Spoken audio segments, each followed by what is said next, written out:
Hey, what's going on, everyone? This is Mike Colleen at MikeColleen.com. Today, we're going to talk about something which I generally don't even like to use the word because it creates it, but I'm going to use it maybe a few times. So what I'm going to talk about today is cancer. So is cancer real, or is it something that we create? And here's what I mean. So I just saw a clip on, I believe it was YouTube or Facebook, where this guy's talking about, the chemicals in the water, and 1 in 2 men have cancer or get cancer in their life. That sounds like an extremely high percentage. I never heard that. And 2 out of 3 women get cancer, okay, at some point in their life. So it made me kind of go, wow, that's a really high number. I don't know about that. But here's the deal, it doesn't really matter. So, okay, let me start here. This will help you to understand like what happened to me a long time ago.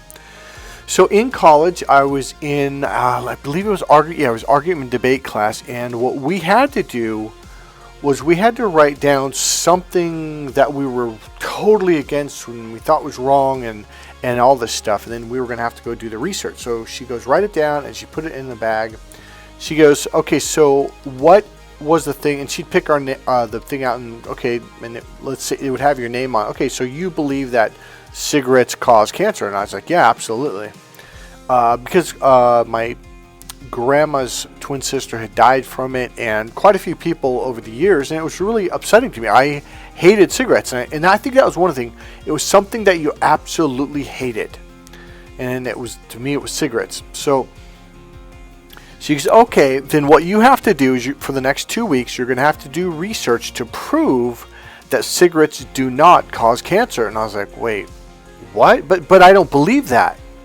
I don't believe that. If ye believe, you shall receive whatever you ask for in prayer.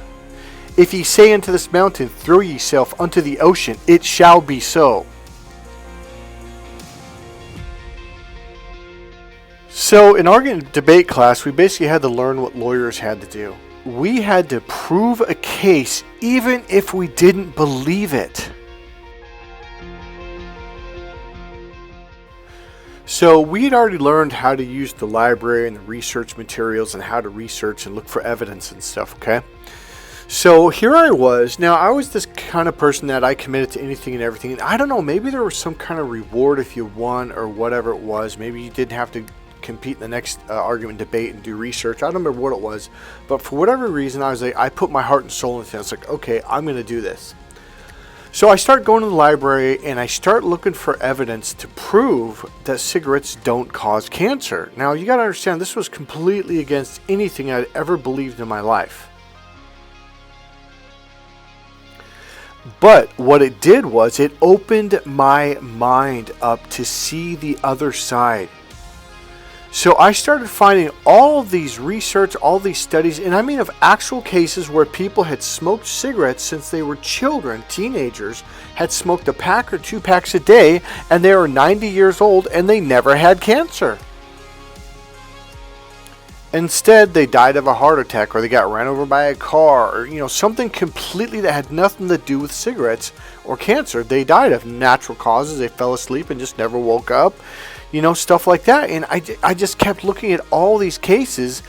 And then you have cases where someone smoked for like 6 months in their life. Maybe it was 1 cigarette a day or every other day. And they ended up dying of lung cancer. And I was like, wait, that doesn't really make sense. I mean, they were a teenager. It was only for a few months. And so I started, then I met a friend who said the same thing. He's like, yeah, my dad's been smoking since he was in middle school. And he's 50 years old now, and he smokes a pack a day, and he freaking exercises, he does this, he does that, and he's never had any problems. So with all the research and all the facts that I had found of actual real life people that had done this and never had any problems, I started going, well, wait a minute, why does this person die and this person doesn't? So here's what happens. You will be told that the chemicals in your water will kill you. It'll cause cancer. The chemical in food, the chemicals, or whatever, or certain foods. Here's the deal. But you're like, but millions of people ate this and they never had any problem. They ate it their whole life. They grew up in this area and this is one of the main foods or one of the main things they did. And they're 50 years old now and they're fine, or they're 60 years old and they never had a problem. So you really start to question yourself and look for a deeper answer. So when I was looking at these guys on Facebook, when they just blindly, this is causing cancer, and it's just like, I understand why they're saying that, because they're on the 3D level. Logically, yeah, on the 3D level, it makes logical sense. But remember, your logical brain is the small part of your brain. It's looking down a tube. It doesn't see the bigger picture. And it blocks out what you don't want to see. So if there's evidence that proves otherwise, well, you're going to act like you don't see it, or you're going to discount it or devalue it or whatever, like a narcissist would. So here I am going through energy healing courses, and I studied Huna for so many years, and then I completely switched over. I got certified in Reiki first. And it blew my mind. It was absolutely incredible. And then I switched over to Huna, and there was some really, like, when you feel the energy going to your chest, you're like, whoa, that's really cool. And then I got involved with pranic healing out of Berkeley, California. And I went to all these, I went to the trainings, I went to the weekly meetings. I was really involved for about, I think it was 2 to 3 years. And the one thing that really kind of blew my mind is like, well, wait a minute, but in Reiki they use symbols for this, and then in pranic healing they do these sweeping motions, which are totally different. And I'm like, but in Huna they don't do either of those. And yet they both healed the same thing and got the same results. So one day I was working with a client, and I started out with some basic pranic healing techniques, and then I saw something. I was like, whoa, what is this? And so I thought, oh, that needs to be taken out. So I pulled it out and did this and did that, and boom, the person healed. They're like, oh my God, this is incredible. Because they had this not illness, but this issue for many, many years. They've been to many, many doctors, and nothing worked. Nothing they did worked. And I was ecstatic. I was happy. I was like, oh, this is so cool. But I was like, I didn't learn that anywhere. It wasn't like it wasn't a technique that I was taught. Like what is going on here? If you believe, you shall receive whatever you ask for in prayer. Now, mind you, what is prayer? Prayer is just your daily thoughts. So it was a winter, it was January. Now where I lived, it wasn't that cold. It was like 38 degrees or something. And I go for walks with my shirt off because a doctor a long time ago says, hey, you can't expect to get enough sun through your skin in the wintertime if you're wearing a hat and sweater, long sleeve pants and shirt. So I take my shirt off and I go for a walk. I get in the sun for at least 30 to 40 minutes to get a lot of direct sun. So one day, some lady just randomly was walking by. Make sure you got 50 SPF suntan lotion on. And I just like, yeah, okay. Like you can barely get any sun because it rains so much and it's winter and it's, cloudy all the time. I didn't say this, but I just like rolled my eyes like, whatever. And one of the things I began to notice is that people that use a lot of those chemicals, a lot of those suntan lotions and stuff like that, it's like they're the ones getting the cancer. So it makes you think like, well, wait a minute, why is that? It could be from the chemicals, from all the chemicals they're putting on their body day after day, year after year. I personally don't think that's healthy. But, okay, now I have another friend, Davis, and he owns a landscaping business. He went to college and he got his degree in, I forget the word for it, but it's basically plants and stuff like that.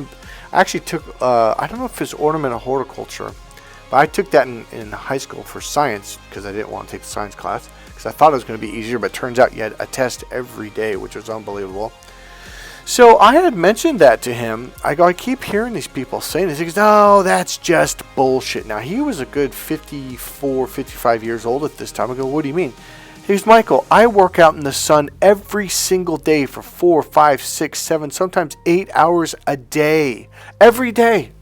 He goes, I don't use any suntan lotion. He goes, the key is, in the beginning of the year, you got to be careful how much sun you get. So you get maybe 15, 20 minutes, and then for 2 or 3 days, and then stay out of the sun. Then you slowly build up to it. He goes, it's these people that just, the first day of summer, they go out there, they haven't had any sun, and they get sunburned. He goes, that's what I think is causing it. So here's a guy that has worked in the sun since he was 18 years old or something like that, and he owned a business where he had to be in the sun for hours and hours every single day.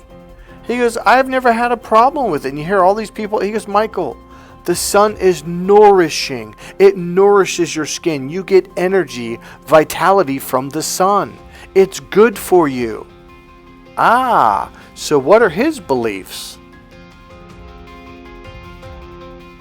He believes the sun is nourishing, that it gives you energy, vitality, that it's healthy for you. He even used the word vitamin D or something like that. And I'm just kind of grinning, going, man, this is just like, life is a trip. But Mike, but some people this, but some people, but Mike, you have to oh, well, that's just a rare case. Well, if that's what you believe, you shall receive whatever you believe in prayer. Be careful what you believe, because your belief is what creates your reality. Which means the good news is you get to choose what you believe and thus choose your reality. See, the reason why we're here is to understand what's really going on.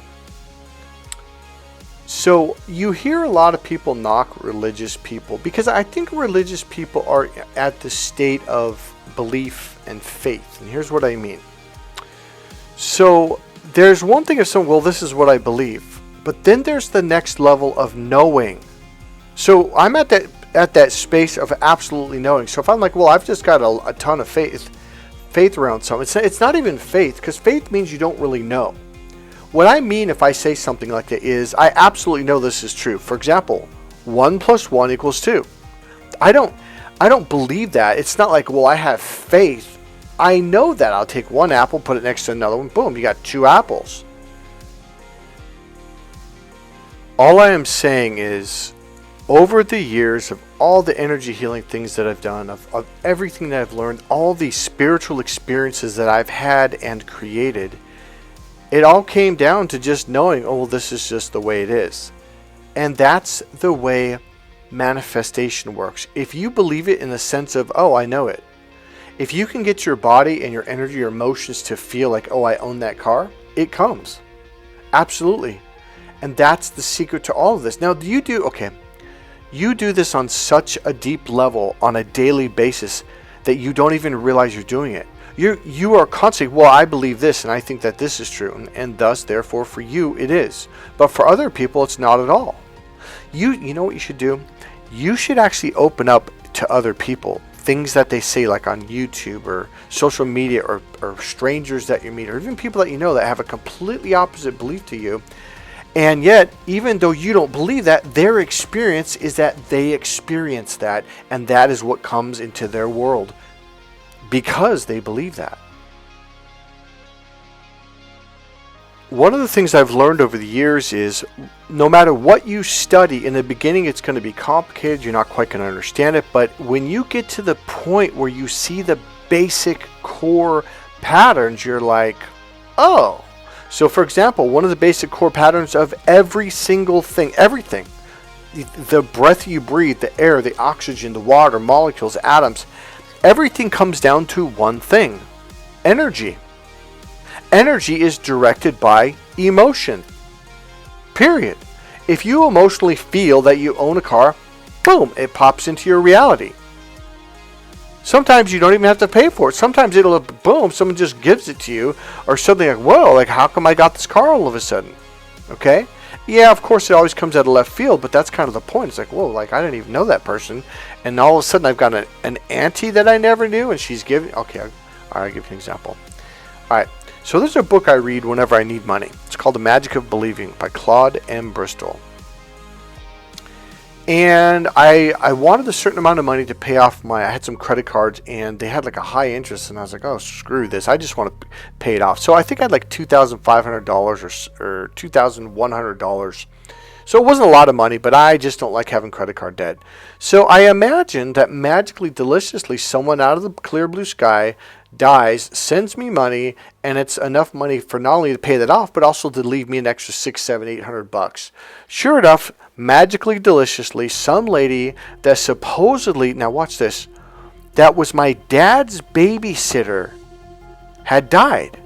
So when my dad was a little boy, 3, 4, 5, 6, 7 years old, he supposedly, magically, deliciously had this babysitter that babysat for him. Now my dad died back in 1999. Now this was around 2010. I don't remember what year it was. I would have to look it up. But the point being was, so a few years after my dad dies, I get this check in the mail. This lawyer saying, "Hey, I'm a lawyer and I'm the whatever for your this lady's account, and she left some money for you and your brothers and sisters, and here's your check." And who she is this lady. She babysat your dad, and I'm like thinking, what the fuck? Like, and that's the thing. It's like, I'm going to say it like, it's like the universe will make something up. It'll suddenly magically, deliciously create something. So in your 3D reality, like, oh, okay, that makes sense. Look, I'm telling you, I don't care what you say. I've never heard of this lady. No one's ever mentioned this lady. My dad never said nothing about this. And all of a sudden, like, I'm getting a check in the mail. Oh, by the way, the check I think was for $2,600 or $2,650. I was like, that is literally, I think, within $50 of the actual written goal that I wrote down. If you believe, you shall receive whatever you ask for in prayer. Hey, God bless you guys. Enjoy your life and manifest and create whatever it is that you want in life, including healing. All right, bye-bye.